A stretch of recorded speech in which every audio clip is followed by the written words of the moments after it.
There is a message you have been meaning to send for months. An old friend crosses your mind on a slow afternoon. You smile, and then the moment passes and you tell yourself you will do it later. Later becomes next week, and next week becomes never.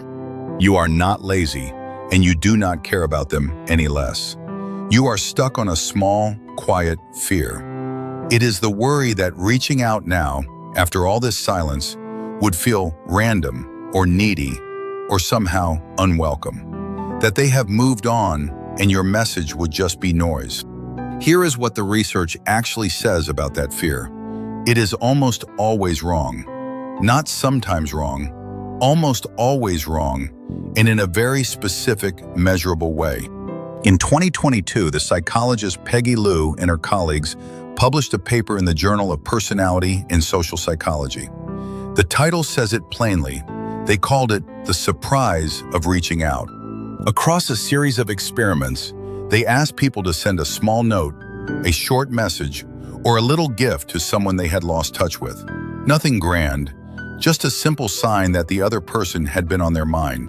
Then the researchers asked 2 questions, and the gap between the answers is the whole story. They asked each sender to predict how much the other person would appreciate the gesture. And they asked the people who received it how much they actually appreciated it. The senders guessed low, again and again. The people on the receiving end were far more moved, far more grateful, and far happier to hear from them than anyone on the sending side expected. And the effect got stronger, not weaker, when the contact came out of nowhere. The more surprising the message, the more the sender underestimated its impact. The very thing we are most afraid of, the randomness of it, is exactly what makes it land. Think about the last time someone reached out to you after a long stretch of silence. Be honest. You probably did not sit there judging their grammar or counting the months or wondering why on earth they were bothering you now. You felt something much warmer. You thought, they remembered me. On an ordinary day with 100 other things they could have done, out of everyone, they thought of me. That feeling is the gift, and it is almost impossible to get wrong. So why do we misjudge this so badly, so consistently? Liu and her team point to a simple mechanism. When we are the one reaching out, we are trapped inside our own head, rehearsing everything that could go awkwardly. We fixate on the wording, the timing, the risk of a slow reply, or no reply at all. But the person on the other side is not running any of those calculations. They are not grading you. They are just feeling the simple warmth of being remembered. Which means the story you keep telling yourself, that they are too busy, that it would be weird, that too much time has gone by, is a story written entirely from your seat. The person you are afraid to text is not in that story at all. And there is a second trap hiding underneath the first one. We wait for the perfect moment, and we wait for the perfect thing to say. We want the reunion to be worthy of the silence, so we keep postponing until the message feels big enough. It never does. So here is the practical part. What do you actually send?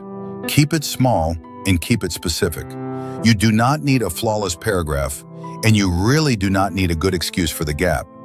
The gap is not the point. Name the one concrete thing that made you think of them. A song that came on. An old inside joke. A street you walked past that you two used to haunt.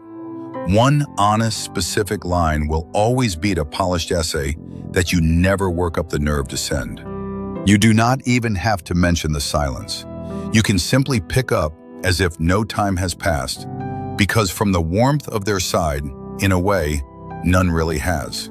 The thread is still there. It just needs one hand to tug it. The hard part, it turns out, was never the writing. The hard part is remembering to do it at all before another busy season quietly swallows the intention. Our best relationships rarely end in a fight. They fade, one skipped afternoon at a time. That is the small habit worth building. Not a grand plan to be a better friend.